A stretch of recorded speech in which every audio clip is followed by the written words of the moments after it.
Hello students, welcome to दक्षिणा ई classroom. आज की क्लास में अपन डिस्कस करने वाले हैं रिवीजन असाइनमेंट ऑफ 3D। ठीक है, तो शुरू करते हैं अपन क्वेश्चन नंबर 1। 3D में विजुअलाइजेशन अपने को इंपॉर्टेंट है लाइन का। ठीक है, तो इन सब बातों को यदि अपन ध्यान है तो अपन ये असाइनमेंट बहुत आसानी से कर सकते हैं।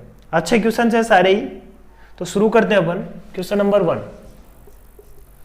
क्या बोल रहा है देखो, equation of the straight line in the plane r dot n is equal to d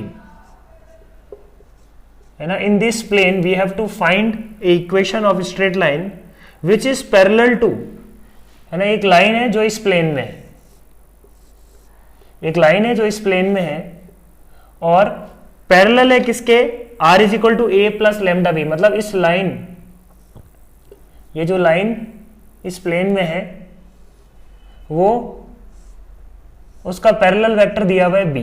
मतलब अपने को बेसिकली अब क्या चाहिए, एक पॉइंट चाहिए जिससे वो पास करता है इस लाइन की इक्वेशन निकालने के लिए। ठीक है, and passes through the foot of perpendicular drawn from PA to the origin.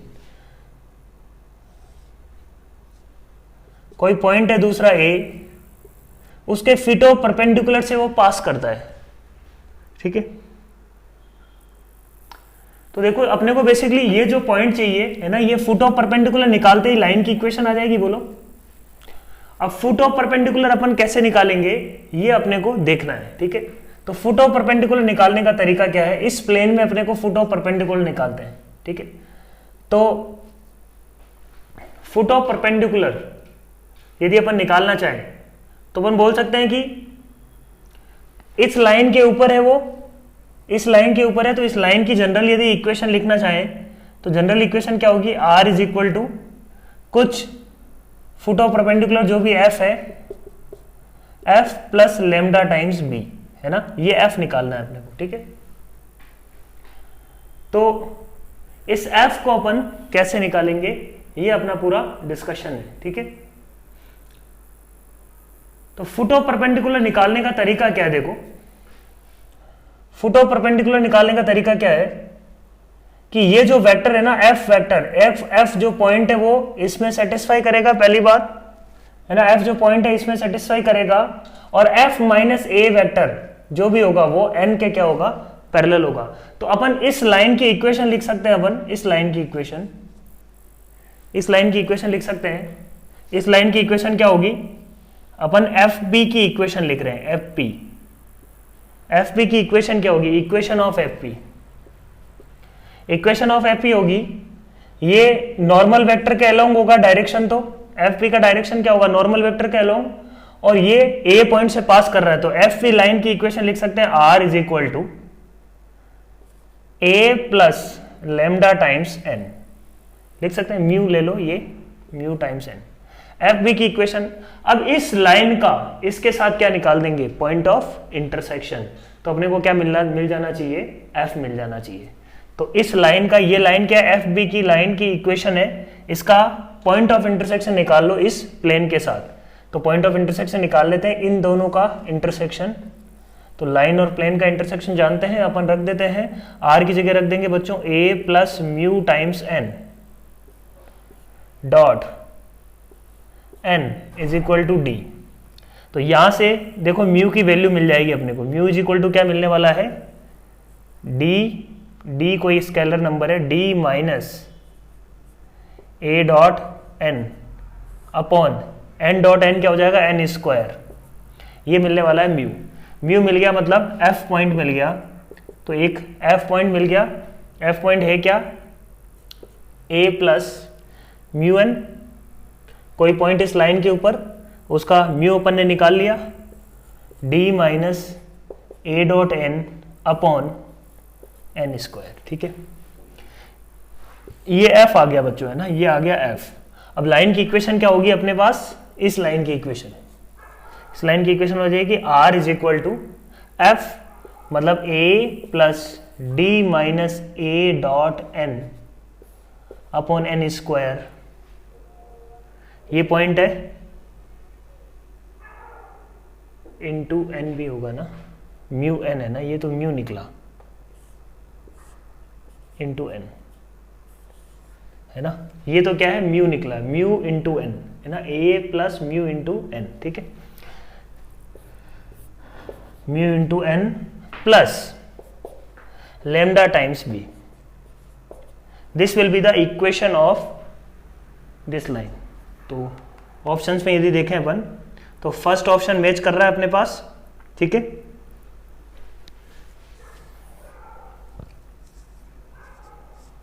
Question number 2 देखो, if the foot of perpendicular from the origin to a plane is A B C then the equation of plane is. ये बोल रहा है कि origin से foot of perpendicular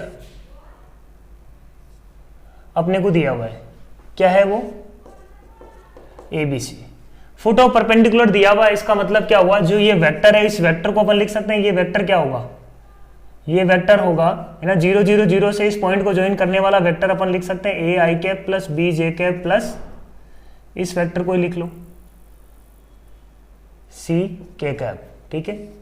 तो एक normal vector मिल गया उस प्लेन का।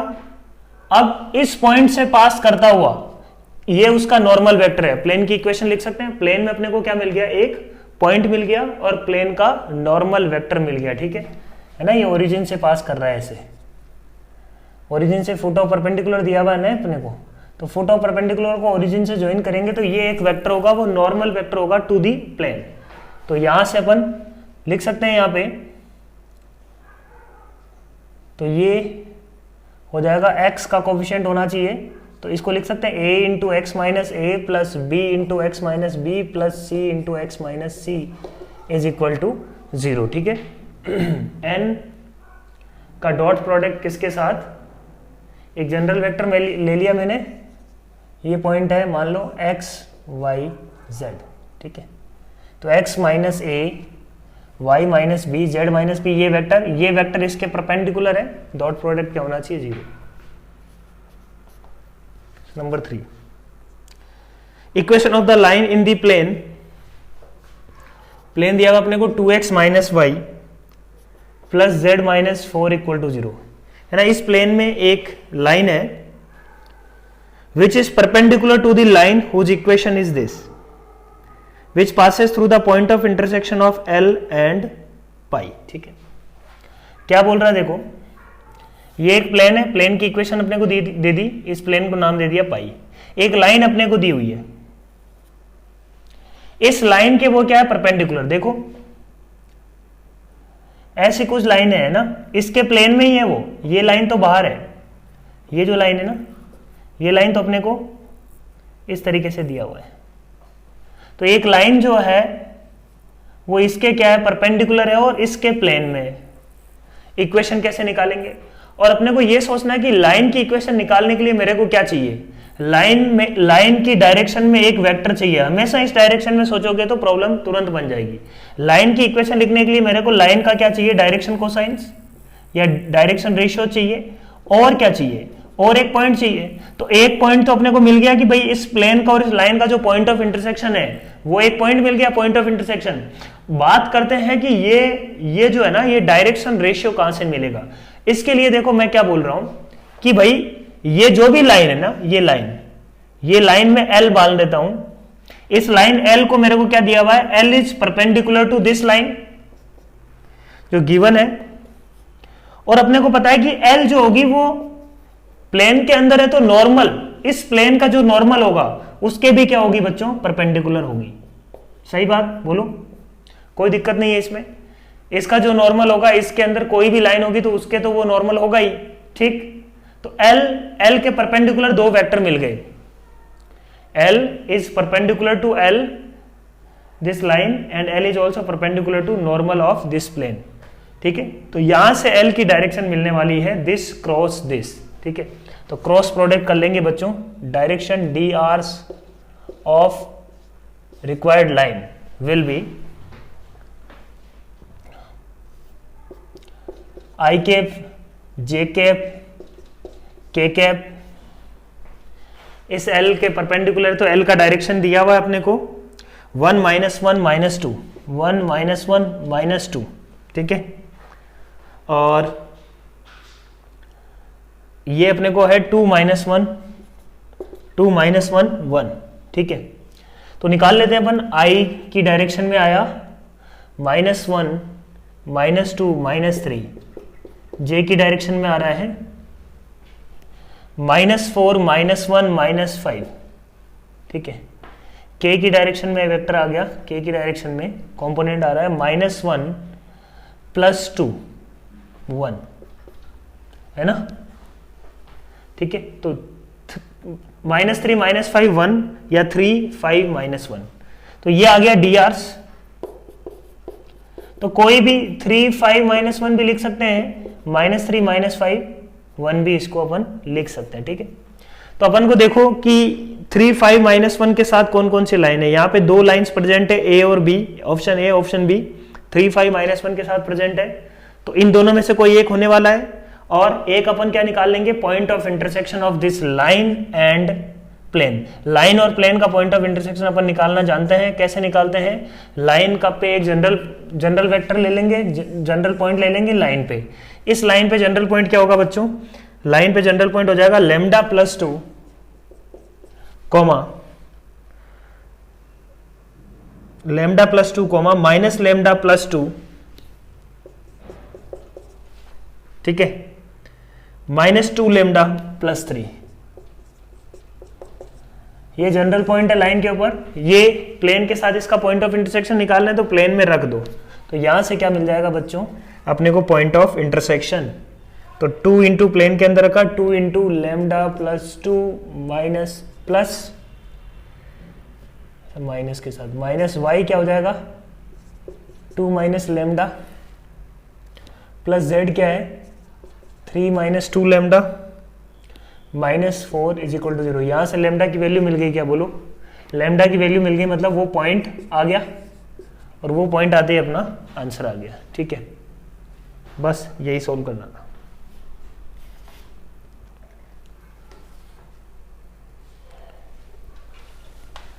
नेक्स्ट देखो, क्वेश्चन नंबर 3 था ये। क्वेश्चन नंबर 4,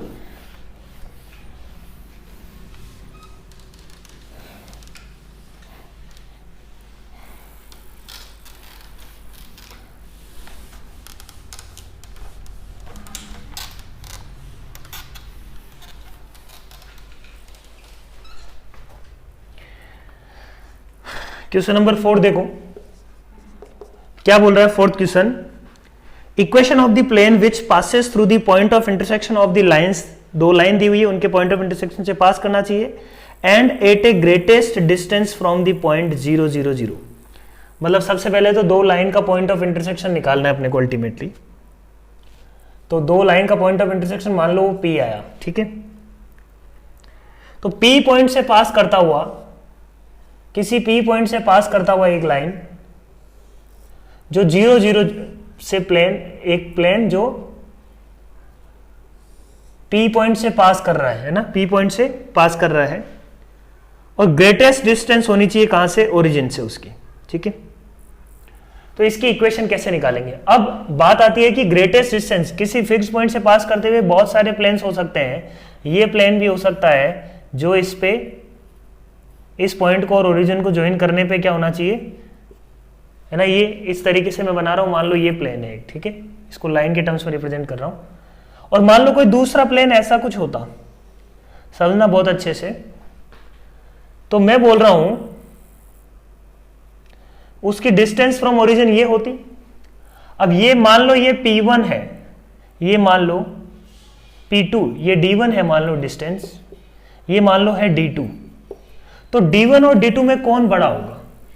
इस वाले को एक ट्राइंगल मानते हुए अपन यदि बनाएं, इस वाले ट्राइंगल में D1 क्या बन जाएगा बच्चों, हाइपोटेन्यूज, और D2 क्या बन जाएगा, परपेंडिकुलर।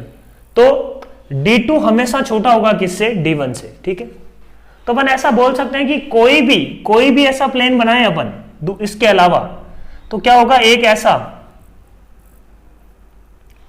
ऐसा ट्राइंगल बनेगा हमेशा जिसका हाइपोटेन्यूज ये होगा और ये इसका क्या होगा, परपेंडिकुलर।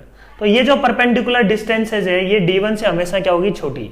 इसका मतलब मैक्सिमम डिस्टेंस वाला प्लेन कौन सा होगा, द प्लेन, है ना, किसी फिक्स्ड पॉइंट से पास करता हुआ मैक्सिमम डिस्टेंस वाला प्लेन क्या होगा कि ओरिजिन से ओरिजिन से यहाँ पे ओरिजिन को इसको इस पॉइंट से ओरिजिन को ज्वाइन करें तो वो क्या बनना चाहिए बच्चों, परपेंडिकुलर होना चाहिए। तो परपेंडिकुलर ऐसा कुछ, ऐसा कुछ, ये मैक्सिमम डिस्टेंस पे होगा। इस फिक्स्ड पॉइंट से पास करता हुआ कोई plane which is at a maximum distance, greatest distance from origin will be the plane whose normal is OP, है ना। तो नॉर्मल इसका क्या हो जाएगा बच्चों, OP।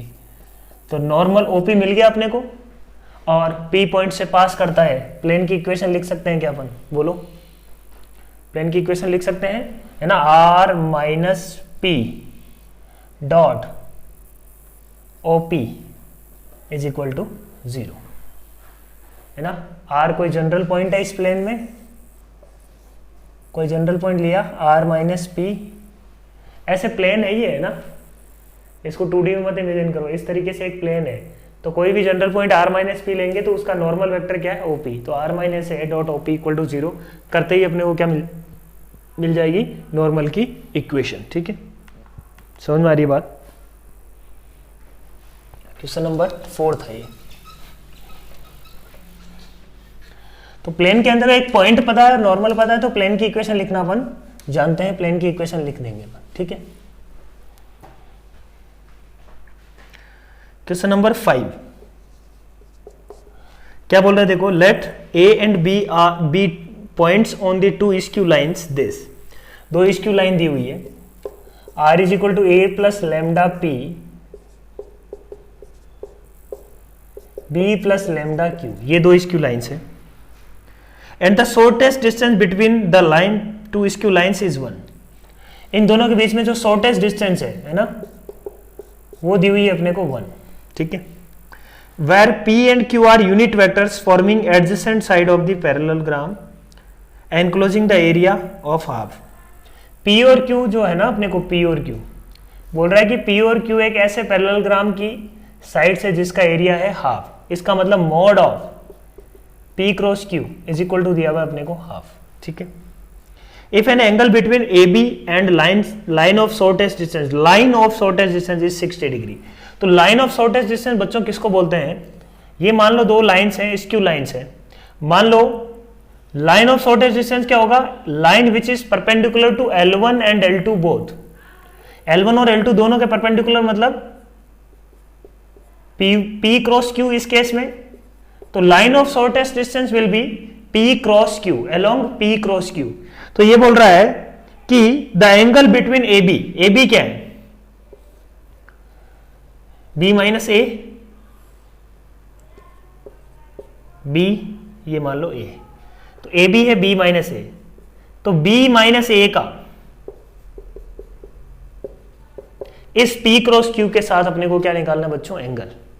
तो अपन जानते हैं जो शॉर्टेस्ट डिस्टेंस होती है वो होता क्या है, इसका इस पे प्रोजेक्शन होता है, यही तो बात है।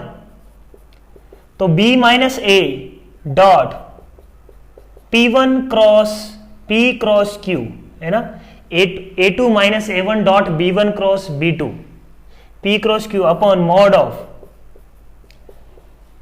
P क्रॉस Q, ये शॉर्टेस्ट डिस्टेंस होती है और ये अपने को दी हुई है इज इक्वल टू 1। ठीक है, शॉर्टेस्ट डिस्टेंस कितनी दी हुई है, इज इक्वल टू 1। तो निकाल लेंगे अपन। अब अपने को क्या चाहिए, है ना, इसका मोड। और अपने को क्या दिया हुआ है, इस B माइनस A और P क्रॉस Q के बीच में एंगल कितना दिया हुआ है, 60 डिग्री, है ना।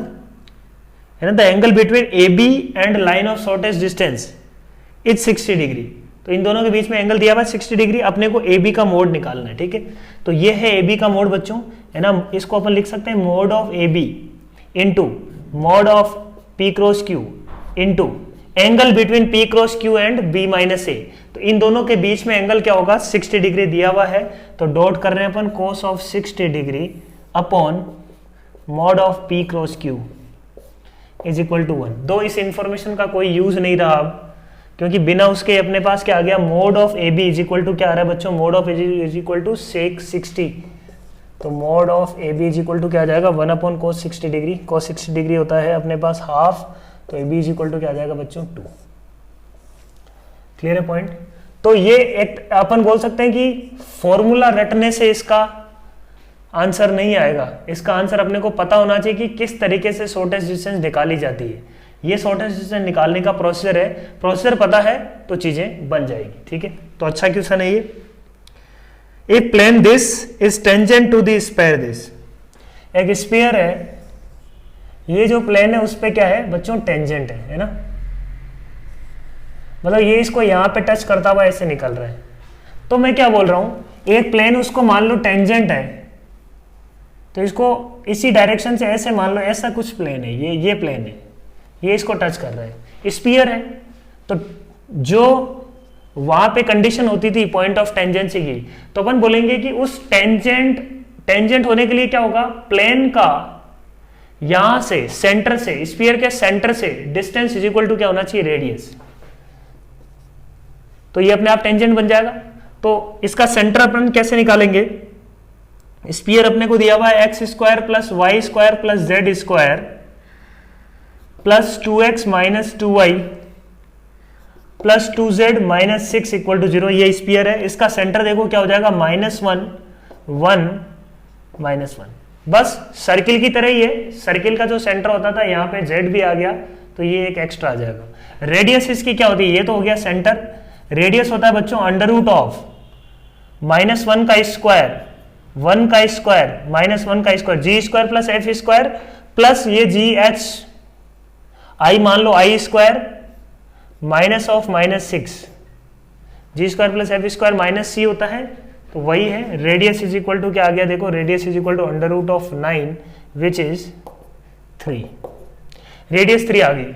अब इस सेंटर की इस प्लेन से डिस्टेंस निकाल दो। प्लेन का अपने को इक्वेशन दिया हुआ है बच्चों 2x, प्लेन की इक्वेशन क्या है, 2x plus 3y plus 6z plus k equal to 0। 1 -1 की डिस्टेंस यहां से इज इक्वल टू रेडियस, वहां से k की वैल्यू मिलने वाली है, तो रख देते हैं अपन -2, 1 का मतलब हो गया +3 -6 प्लस k का mod upon under root A square plus B square plus C square, तो ये हो जाएगा अपने पास 7 इज इक्वल टू क्या आना चाहिए, 3 के इक्वल। तो ये आ जाएगा अपने पास k -5 का mode is equal to 21,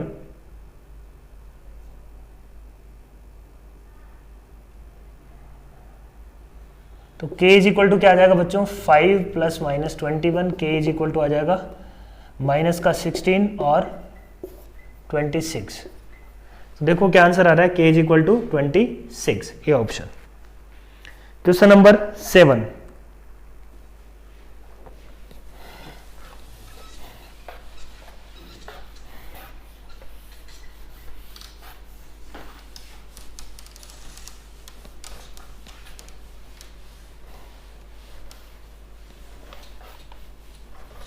question number 7 देखो, P1 is equal to this, P2 is equal to this, दो प्लेन दिए हमें, P3 is equal to this, are 3 planes N1 N2 N3 are 3 non coplanar vectors, then 3 lines, है ना, line अपने को दी हुई है, P1 is equal to P2 is equal to 0, एक लाइन 1, दूसरी लाइन अपने को है P2 is equal to P3 is equal to 0, ऐसे ही P3 is equal to P1 equal to 0। ये 3 लाइंस दी हुई है।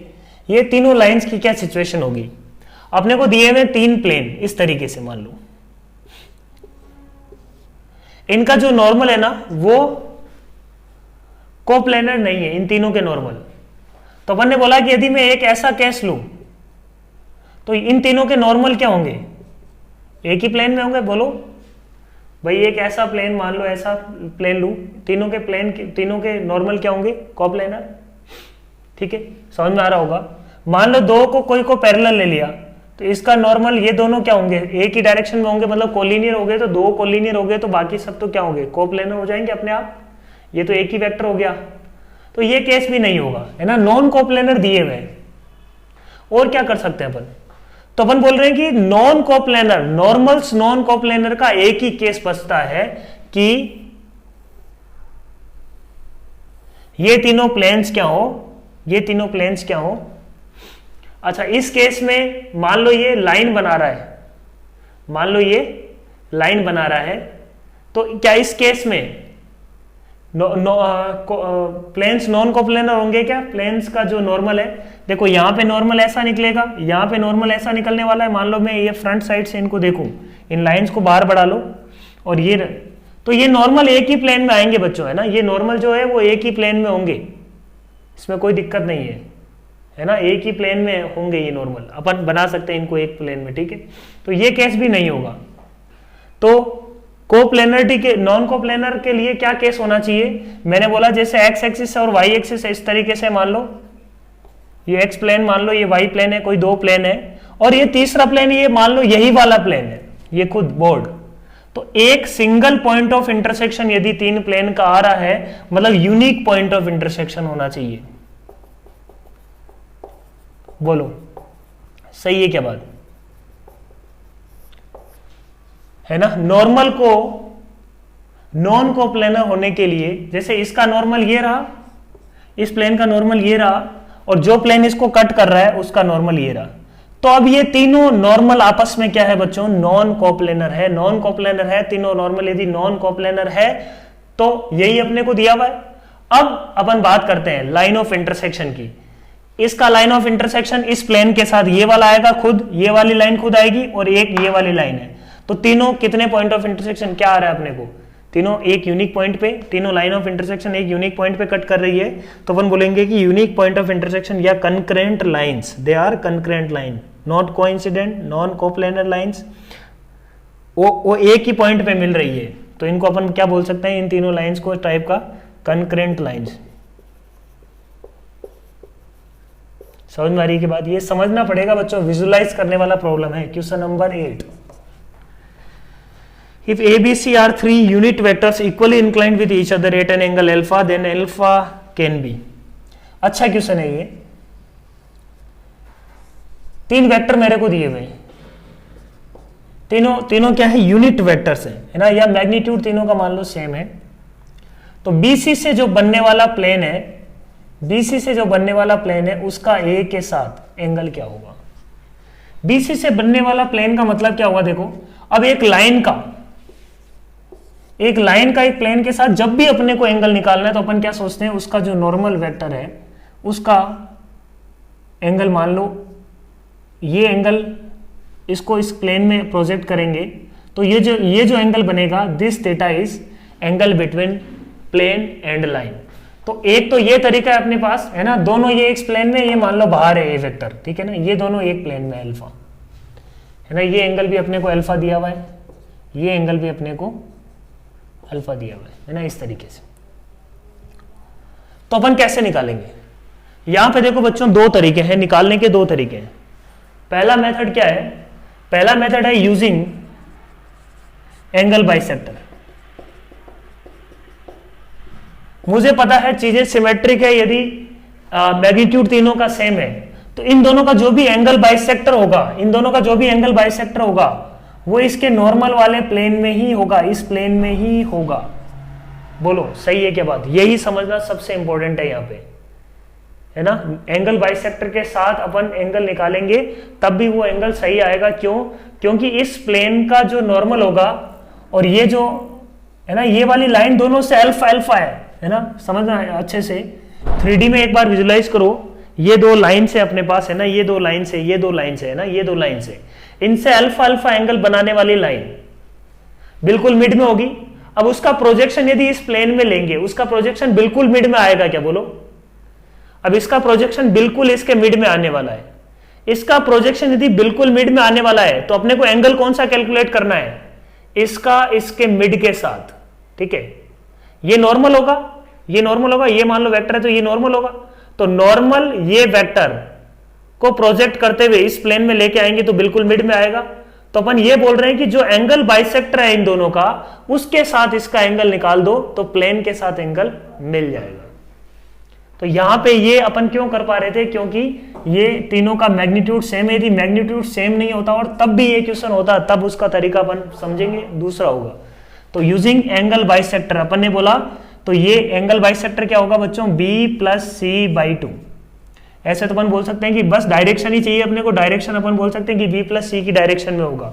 जो भी बाइसेक्टर होगा वो b प्लस सी की डायरेक्शन में होगा क्योंकि मैग्नीट्यूड दोनों का सेम है। अब b प्लस सी का एंगल निकाल लो किसके साथ, a के साथ। b प्लस सी का एंगल a के साथ क्या होगा, a डॉट है ना, कोस ऑफ थीटा को अपन क्या लिख सकते हैं बच्चों, cos of theta is equal to a dot b plus C upon mod of b plus C. a dot b का मतलब हो जाएगा cos of alpha, a dot c का मतलब कोस ऑफ अल्फा है ना, दोनों के बीच में एंगल अल्फा है। Mod of a which is 1, mod of b plus C क्या होगा, mod of under root of mod of b square 1 plus 2 cos alpha. देखो ये क्या आ रहा है, 2 कोस अल्फा अपॉन ये 2 इंटू 1 प्लस कोस अल्फा, और 1 प्लस कोस अल्फा को अपन क्या लिख सकते हैं, 1 प्लस कोस अल्फा को लिख सकते हैं 2 कोस स्क्वायर अल्फा बाई 2। तो ये अंदर बन जाएगा ये quantity 4 into cos square alpha by 2, under root करेंगे तो आ जाएगा बाहर 2 कोस अल्फा बाई 2। तो देखो cos theta, theta is equal to क्या आ गया बच्चों, cos inverse of cos alpha upon cos alpha by 2। समझ में आ रही है क्या बात। अब दूसरा मेथड, इसका जनरल मेथड में डिस्कस कर रहा हूं कि किस तरीके से अपन जनरल क्वेश्चन को सॉल्व करते। ठीक है, देखो एक तरीका अपने पास ये था, दूसरा तरीका मैं बोल रहा हूं मैं क्या करता, देखो इसको ऐसे भी कर सकता था, a डॉट, मैं बोल रहा हूं कि मैं नॉर्मल वेक्टर से करना चाह रहा हूं। भाई नॉर्मल वेक्टर अपने को दिया हुआ ये वाला नॉर्मल वेक्टर, ये a वेक्टर, और ये इसका प्रोजेक्शन मान लो इधर आ रहा है। तो ये एंगल थीटा मेरे को निकालना था, तो ये मैं मान लूंगा ये क्या हो जाएगा 90 माइनस थीटा। तो कोस ऑफ, यहां से भी कर सकते हैं बच्चों, cos of 90 minus theta is equal to, cos of 90 minus theta is equal to a dot N cap upon, है ना, a dot N upon mod of a mod of n। तो देखो कैसे करेंगे, a वेक्टर अपने को पता है डॉट एन कैप वेक्टर क्या होगा, एन कैप होगा b cross C upon mod of a into mod of b cross C. ठीक है, सोल्व करते हैं अपन। a dot b cross C क्या होगा, S T P of ABC. अब बात यहां पे आती है कि S T P of ABC sir कैसे निकालेंगे ना। S T P of ABC निकालने का बच्चों तरीका क्या है, एबीसी का स्क्वायर निकाल सकते हो तुम। S T P of ABC का स्क्वायर का निकालने का तरीका है A dot A dot B, A dot C, इस तरीके से लिख सकते हैं अपन। तो निकालने का तरीका क्या है, देखो ए डॉट ए हो जाएगा A square which is 1, A dot B क्या होगा कोस अल्फा,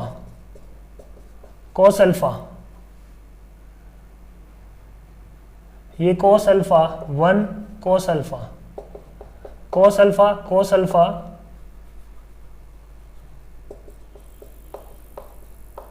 अब यहां पे मान लो एंगल दूसरा भी होता तो कोस अल्फा की जगह कोस बीटा आ जाता बच्चों, है ना, और कुछ नहीं फर्क पड़ने वाला था। और S T P of ABC का स्क्वायर यहां से निकल जाएगा, मतलब अपन ने अपने पास क्या आ गया, S T P of ABC आ गया। बोलो, इसका अंडर रूट ले लेंगे तो S T P of ABC आ जाएगा। और मोड ऑफ ए 1 दिया हुआ है, mod of B cross C, mod of B cross C क्या होगा, mod of B which is 1 mod of C which is 1 into sine of alpha.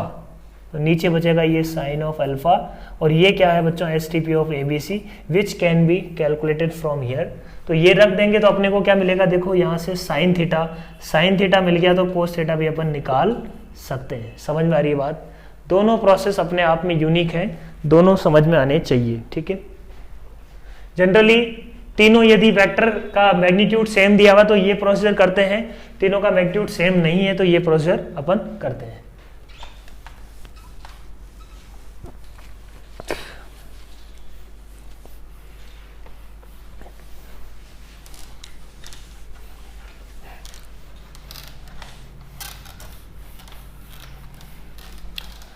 Next question देखो, ये था अपने पास क्वेश्चन नंबर 8। अच्छा क्वेश्चन है काफी, क्वेश्चन नंबर 9 देखो, the reflection of this point in A line. एक लाइन में किसी पॉइंट का रिफ्लेक्शन लेना है। लाइन अपने पास क्या दी हुई है, x minus 1/2 is equal to y plus 1/3, y plus 1 minus 3 is equal to z plus 10/8। तो ये अपने पास क्या है, पॉइंट है P100। ये मान लेते हैं P डैश है अल्फा बीटा गामा, ठीक है। तो मैंने बोला P डैश निकालना है, तो P डैश निकालने का तरीका क्या है, देखो पहला तो एक ये इसके P डैश, यदि पॉइंट लूं मैं P dash, P dash is perpendicular to this line L, equation number 1। एक इक्वेशन यहां से बन जाएगी अल्फा बीटा गामा में, है ना, P dash is perpendicular to L, ठीक है। अपने को निकालना है क्या, P डैश निकालना है ना। दूसरी इक्वेशन क्या बनेगी, दो इक्वेशन यहां से मिलेगा कि P dash P plus P dash by 2 is equal to क्या होगा, इस ये पॉइंट मान लेते हैं P plus P dash by 2 को F मान लेते हैं। F पॉइंट जो होगा ना बच्चों, F पॉइंट सेटिस्फाई करेगा इस लाइन को, वहां से दो इक्वेशन और मिल जाएगी। तो करते हैं अपन, पहले तो अल्फा -1 प्लस बीटा -0 ना, ये दो बातें अपन यहां पे लगाएंगे। इसमें दो इक्वेशन हैं बच्चों, जैसे इसको रखोगे दो इक्वेशन मिलने वाली है, A is equal to B, B is equal to C, ये दो इक्वेशन है। गामा के कैप इज इक्वल टू, ये तो आ गया वो वेक्टर P डैश, इसका डॉट प्रोडक्ट करना है किसके साथ, 2 - 3 8 के साथ। बी वेक्टर अपने पास 2 - 3 8, डॉट प्रोडक्ट कर दो, 2 into alpha -1 -3 beta plus 8 gamma is equal to 0, ठीक है। एक इक्वेशन बन गई। दूसरी इक्वेशन यहां से बन जाएगी P plus P dash by 2, मतलब alpha plus 1/2 beta by 2 gamma by 2, रख देते हैं इसमें alpha plus 1 - 1 alpha plus 1/2 -1 upon 2 is equal to beta by 2 plus 1 by -3 is equal to gamma by 2 plus 10 upon 8, ठीक है। ये हो गया। अब देखो इसको कैसे करेंगे, अपन सॉल्व कर लेते हैं। ये दो इक्वेशन बना लेंगे, -3 alpha plus 1 -2 upon 4 is equal to beta plus 2 upon -6 is equal to gamma plus 20 upon 16, ठीक है। तो ये अपने को क्या मिलने वाला है, alpha -1/4 is equal to beta plus 2 upon -6 is equal to gamma plus 20 upon 16। इन दोनों को एक साथ सोल्व करते हैं, -6 alpha plus 6 is equal to 4 beta plus 8, 2 से डिवाइड कर देते हैं सब जगह, चाहे यहीं से कर सकते थे अपन, है ना। लो -6 alpha plus 6 is equal to 4 beta plus 8। ये बस कैलकुलेशन बची अब, -3 अल्फा -2 बीटा, है ना, -3 अल्फा -2 बीटा, ये बच जाएगा 3, ये बच जाएगा 4, 3 - 4 -1 इक्वल टू 0। तो 3 alpha plus 2 beta plus 1 equal to 0, एक इक्वेशन। यहां से इक्वेशन और बनेगी, देखो तो 8 beta plus 16 is equal to -3 gamma -60, -3 -60, हाँ। तो ये हो जाएगा 8 beta plus 3 gamma plus 76 is equal to 0। देखो एक इक्वेशन ये है अपने पास, एक इक्वेशन ये है और एक इक्वेशन ये है। 3 इक्वेशन है और 3 ही वेरिएबल है, सोल्व हो जाएगा बहुत आराम से, है ना। किसी में एक में गामा को रिप्लेस कर दो, यहाँ से गामा उठा के यहाँ रख दो, गामा यहाँ से उठाएंगे तो गामा मिलेगा अपने पास -76 -8 बीटा अपॉन 3, ये मिलने वाला है गामा। उठा के यहाँ रख दो, 2 alpha -2 -3 beta plus 8 into gamma की वैल्यू वहाँ से उठा के रख दी -76 -8 बीटा अपॉन 3 इक्वल टू 0, ठीक है। अब देखो ये दो इक्वेशन है, अल्फा बीटा में एक इक्वेशन ये रही, अल्फा बीटा में एक इक्वेशन ये रही, दो इक्वेशन दो variable, alpha beta can be calculated. एक तो ये तरीका हुआ। दूसरा इसको करने का तरीका है कि वो थोड़ा सा उससे आसान होगा। अपन ने बोला कि इसका एक जनरल पॉइंट मानो लेमडा की टर्म्स में, है ना, वो आसान होगा। ये थोड़ा सा लेंदी हुआ, वो इससे आसान होगा। जनरल पॉइंट माना लेमडा की टर्म्स में, एफ को पहले निकालेंगे अपन इसको नहीं निकालेंगे, एफ की हेल्प से इसको निकालेंगे। तो अपन ने बोला कि इस लाइन पे जनरल पॉइंट, लाइन अपने पास क्या है, देखो लाइन अपने पास है x minus 1/2 is equal to y plus 1/-3 is equal to z plus 10/8। ये लाइन है अपने पास, देखो। तो इस पे जनरल पॉइंट लिखेंगे तो होगा 2 lambda plus 1 is equal to lambda मान लेते हैं, 2 lambda plus 1 comma -3 lambda -1 comma 8 lambda -10। ठीक है, अब इसका ये वेक्टर एफ पी वेक्टर निकाल रहा हूं मैं, है ना, एफ पी वेक्टर या P F vector, what ever. P F vector होगा परपेंडिकुलर किसके, इस लाइन की डायरेक्शन के। तो वहां से लेमडा की वैल्यू मिल जाएगी, एफ मिल जाएगा डायरेक्ट। थोड़ा सा काम पास हो गया, थोड़ा सा क्या, काफी काम फास्ट हो गया, है ना। तो यहीं से करना ज्यादा बेटर है, ठीक है। तो P F is perpendicular to B, तो 2 लैम्डा पी एफ क्या मिल जाएगा अपने को, 2 लैम्डा -3 लैम्डा -1 -0, तो -3 लैम्डा -1 8 लैम्डा -10 का डॉट प्रोडक्ट किसके साथ, बी के साथ, 2 -3 8 के साथ क्या आना चाहिए बच्चों, 0। तो ये क्या आ जाएगा, 4 lambda plus 9 lambda plus 3 plus 64 lambda -80 is equal to 0। ठीक है, तो देखो क्या आ रहा है, 77 lambda -77 is equal to 0, lambda is equal to 1। थोड़ा सा सुंदर सा है ना, लैम्डा इज इक्वल टू 1 तो सबसे आसान है, मतलब एफ निकल गया। एफ पॉइंट क्या आ गया, देखो लैम्डा इज इक्वल टू 1 रखते ही 3 -4 8 -10 -2। तो थोड़ा सिंपल हो गया प्रॉब्लम, कहने का मतलब सिंपल हो गया प्रॉब्लम। ठीक है, तो अब P plus P dash by 2 is equal to F होगा फुटो परपेंडिकुलर, तो यहां से P dash will be 2f minus 2, 2f minus P, है ना।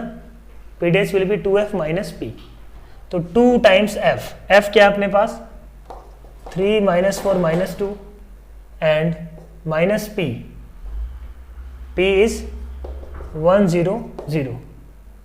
ठीक है, 6 -1 5 एंड -8 -1 -9 सॉरी -8 -0 -8 -4, ये अपना आंसर आ गया 5 -8 -4। ठीक है, ऑप्शन नंबर बी। तो ये अपने पास सिंपल रहा, राइट, ये करना ज्यादा आसान रहा।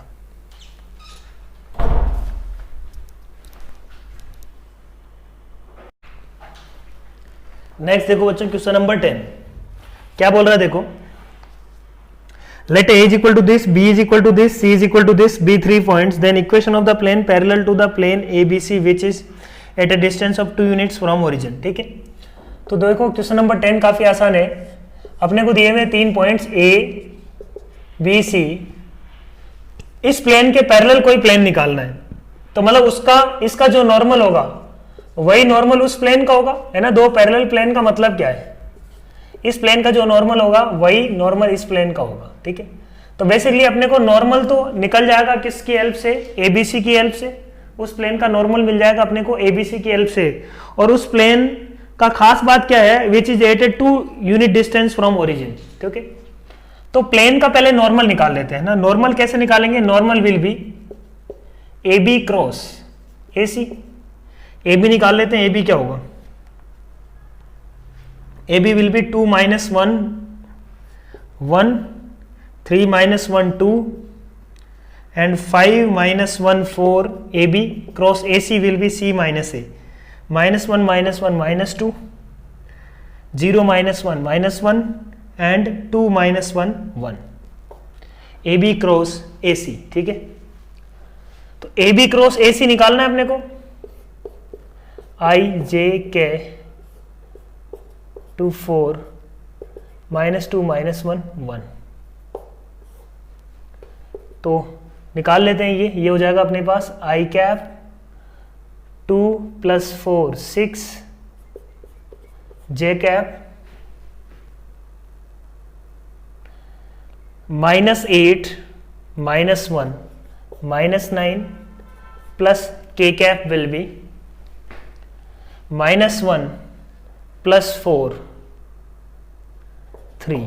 ठीक है, तो अपने पास एक तरीके से ये क्या आ गया अपने पास, 3 कॉमन ले तो 2 आई कैप -3 जे कैप प्लस के कैप, तो 2 -3 1 या -2 3 -1, 2 -3 1 के साथ 3 ऑप्शन है अपने पास, चारों ही ऑप्शन इनफैक्ट 2 -3 1 के साथ है, तो अपने को ये निकालने की जरूरत भी नहीं थी। यदि ऑप्शन अपन चेक करें तो तीनों ही नॉर्मल क्या है 2 -3 1, तो अपने को ये निकालने का जरूरत नहीं था। ठीक है, बट ठीक है निकाल लिया तो अच्छी बात है ना। 2x - 3 y प्लस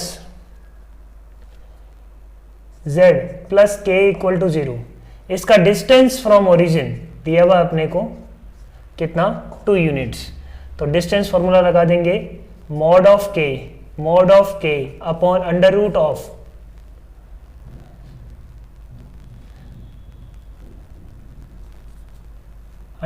14 है ना, √14 = क्या दिया हुआ है 2, तो k² क्या आ जाएगा 56, या k डायरेक्टली k लिख दो, k क्या आ जाएगा +-2 √14, ये तो +2 √14 भी लिख सकते हैं, -2 √14 भी लिख सकते हैं, तो ऑप्शन ए इज करेक्ट। ये था क्वेश्चन नंबर 10। क्वेश्चन नंबर 11 देखो, the points this and D are coplanar then locus of XYZ। तो ये कोप्लेनर है, कौन कौन से पॉइंट देखो, 2 अपने पास 4 पॉइंट्स दिए हुए हैं, वो क्या है एक ही प्लेन में है, तो एक प्लेन में है तो किसी एक के रेस्पेक्ट में लिख लो सबको, है ना, किसी एक के रेस्पेक्ट में लिख लो, किसी के भी रेस्पेक्ट में लिख लो, है ना। लेट से अपन ने ए के रेस्पेक्ट में लिख लिया सबको मान लो लिख लेता हूं मैं ए के रेस्पेक्ट में, A B A C A D. तो ए बी वैक्टर देखो क्या आ रहा है, ए बी वैक्टर है b - a, तो b यहां पे क्या है देखो, है ना, a है अपने पास 2 - x 2 2, b है अपने पास 2 2 - y 2, c है अपने पास 2 2 2 - z, और d है अपने पास 1 1 1। ठीक है, ये है अपने पास देखो, तो ए बी वेक्टर क्या होगा, b - a मतलब x, 2 - y - 2, तो -y एंड 0, ये हो जाएगा, बोलो। ऐसे ही ए सी वेक्टर क्या होगा, ए C vector will be 2 minus, तो ये x हो जाएगा, ये 0, 2 - z -2 -z। ऐसे ही ए डी वेक्टर निकाल लेते हैं, ए डी वेक्टर क्या होगा 1 - 2 - x, तो x -1, ठीक है, ये 1 - 2 मतलब -1, 1 - 2 मतलब -1, ठीक है। इसका डिटरमिनेंट क्या होना चाहिए 0, डिटरमिनेंट को 0 कर दो बच्चों, x - y 0, x 0 - z, x -1 -1 -1, यही क्या है लोकस। इसको सिंप्लीफाई करेंगे लोकस मिल जाएगा, सिंपल डिटरमिनेंट है, सोल्व कर लेंगे।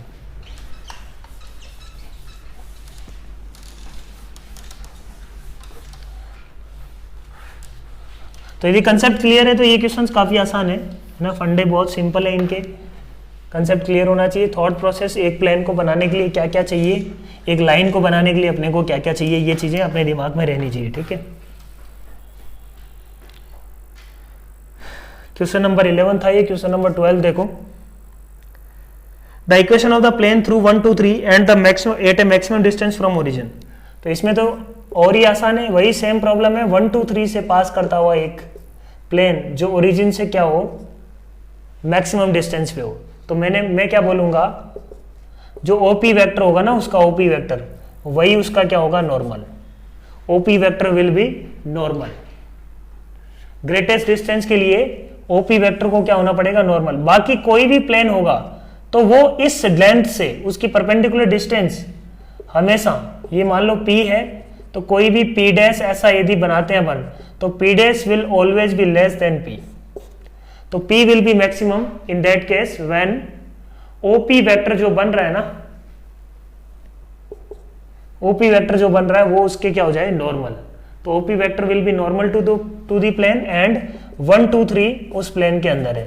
तो एक प्लेन के अंदर पॉइंट पता है अपने को और प्लेन का नॉर्मल वेक्टर पता है, तो क्या इक्वेशन लिख सकते हैं, बोलो, है ना। तो इक्वेशन क्या हो जाएगा, r minus A dot OP equal to 0। Question number 13, radius of the great circle of section of plane with a sphere is equal to the radius of sphere. ये बोल रहा है कि एक स्फीयर है, ग्रेट सर्किल का मतलब क्या है ना, ऐसे बहुत सारे सर्किल इसके अंदर बनेंगे। The circle which has whose diameter passes through the centre of the sphere, उसको अपन क्या बोल देते हैं, ग्रेट सर्किल। मतलब सबसे बड़ा सर्किल, ग्रेट सर्किल का मतलब सबसे बड़ा सर्किल। सबसे बड़ा सर्किल कौन सा होगा कि उसका डायमीटर, उस सर्किल का डायमीटर है ना, इसको बिल्कुल मिड से काट दो तो वो क्या बनेगा, ग्रेट सर्किल बनेगा, है ना। जो दिखेगा अपने को सर्किल पेरीफेरी पे, that will be great circle, ठीक है। Radius of the great circle of section of the plane with a sphere is equal to the radius of A. बिल्कुल सही बात है। ग्रेट सर्किल अपन डिफाइन ही इस तरीके से कर रहे हैं कि सबसे बड़ा सर्किल, सबसे बड़े सर्किल की रेडियस और स्फीयर की रेडियस दोनों सेम होगी, सही बात है। 13 का E ट्रू है। B को देखते हैं अपन, S2 पॉइंट क्या है, पॉइंट्स दिस लाइज, ये S1 है, S2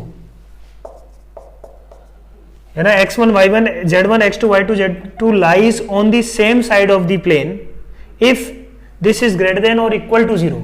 तो ये देखो लिखा हुआ है P X1 Y1 Z1 put किया है और प्लेन में X2 Y2 Z2 पुट किया हुआ है, वो बोल रहा है is greater than equal to 0, तो सेम साइड में होगा, है ना। ये तो बात गलत है ना। इसका मतलब तो क्या है, कोई ना कोई एक पॉइंट इन दोनों में से कम एक पॉइंट तो प्लेन के ऊपर ही है, सेम साइड में थोड़ी है। साइड क्या हुआ, प्लेन के या तो इधर या उधर। तो ग्रेटर देन इक्वल टू 0 वाला फंडा यहाँ पे क्या है, इक्वल टू 0 तो कहीं भी हो सकता है ना, इक्वल टू 0 तो कुछ भी हो सकता है। इक्वल टू 0 मतलब प्लेन के ऊपर है पॉइंट, एक साइड में होने के लिए प्लेन के ऊपर नहीं हो सकता पॉइंट, ठीक है। ये होना चाहिए था यहाँ पे ग्रेटर देन 0, तब ये स्टेटमेंट करेक्ट होता। मतलब स्टेटमेंट ये हो गया फॉल्स, ये ट्रू है, ये फॉल्स है। तो ट्रू फॉल्स है ना, ए ऑप्शन ए करेक्ट है, बाकी को चेक करने की जरूरत नहीं है। खैर बाकी को अपन चेक कर सकते हैं, कोई दिक्कत नहीं है उसमें। Question number 14, plane containing the line this and straight line parallel to the line whose dr are this contains the point this. Plane containing the line है ना, कोई प्लेन किसी लाइन को कंटेन कब करेगा बच्चों, उसका फंडा क्या है, वो लाइन प्लेन के पैरेलल होनी चाहिए, है ना। L must be parallel to and L का कोई भी एक पॉइंट उस प्लेन के अंदर होना चाहिए। ये दो कंडीशन यदि सेटिस्फाई करती है तो लाइन क्या होगी, परफेक्टली प्लेन के अंदर होगी, ठीक है भाई। प्लेन के यदि पैरेलल हो गया तो ये डिसाइड हो गया कि भाई लाइन को कहीं भी मूव नहीं कर सकता, लाइन इसके पैरेलल ही है। अब लाइन का कोई एक पॉइंट इसके अंदर है, मतलब इस पॉइंट से पास करती हुई लाइन है, और इसके पैरेलल कैसे हो सकती है ना, जब इस प्लेन के अंदर होगी। मतलब इस प्लेन का जो नॉर्मल होगा ना, वो इस लाइन के भी क्या होगा बच्चों, नॉर्मल, ठीक है। तो plane containing this line and a straight line parallel to the line whose drs are this. तो एक ऐसा प्लेन जिसमें ये लाइन है, तो अपने को क्या क्या पता है, देखो इस प्लेन के अंदर एक पॉइंट पता है 1 -2 3, ये प्लेन के अंदर होगा पॉइंट। इसका जो पैरेलल वेक्टर होगा वो प्लेन के अंदर भी होगा। तो एक वेक्टर भी अपने को पता है, प्लेन के अंदर एक वेक्टर क्या है अपने पास, प्लेन के अंदर एक वेक्टर है 2 5 7। प्लेन के अंदर दूसरा वेक्टर अपने को दिया हुआ है 1 2 3, इसके पैरेलल है। तो प्लेन के दो वेक्टर अपने को पता है, प्लेन के अंदर एक पॉइंट पता है, तो क्या प्लेन की इक्वेशन लिख सकते हैं क्या? बोलो। तो अपन बोलेंगे कि प्लेन की इक्वेशन क्या होगी, x माइनस 1 है ना, एक जनरल पॉइंट ले लेते हैं r, तो r minus A dot normal vector is equal to क्या होना चाहिए, 0। ठीक है, तो ये हो जाएगा बच्चों x माइनस 1 इंटू, यहाँ पे नॉर्मल वेक्टर निकाल लो, या डायरेक्टली अपन ऐसे लिख सकते हैं x minus 1 y plus 2 z minus 3। n vector क्या होगा, this vector cross this vector, दोनों वेक्टर का क्रॉस प्रोडक्ट करेंगे तो नॉर्मल वेक्टर मिल जाएगा। तो 2 5 7 1 2 3 equal to 0, this will be equation of plane. Contains the point, तो ये प्लेन की इक्वेशन निकाल लो। अब ये पॉइंट इसमें रख के चेक कर लो कि ये पॉइंट इसके ऊपर है कि नहीं। तो अपन चेक करेंगे तो ये नॉन जीरो आएगा इसमें रखने पे, ये इक्वल टू 0 नहीं आएगा। इसका मतलब ये जो पॉइंट है, गिवन पॉइंट, उस प्लेन के अंदर नहीं है। तो फर्स्ट हो गया फॉल्स। तो बी और डी में से कोई ऑप्शन होगा।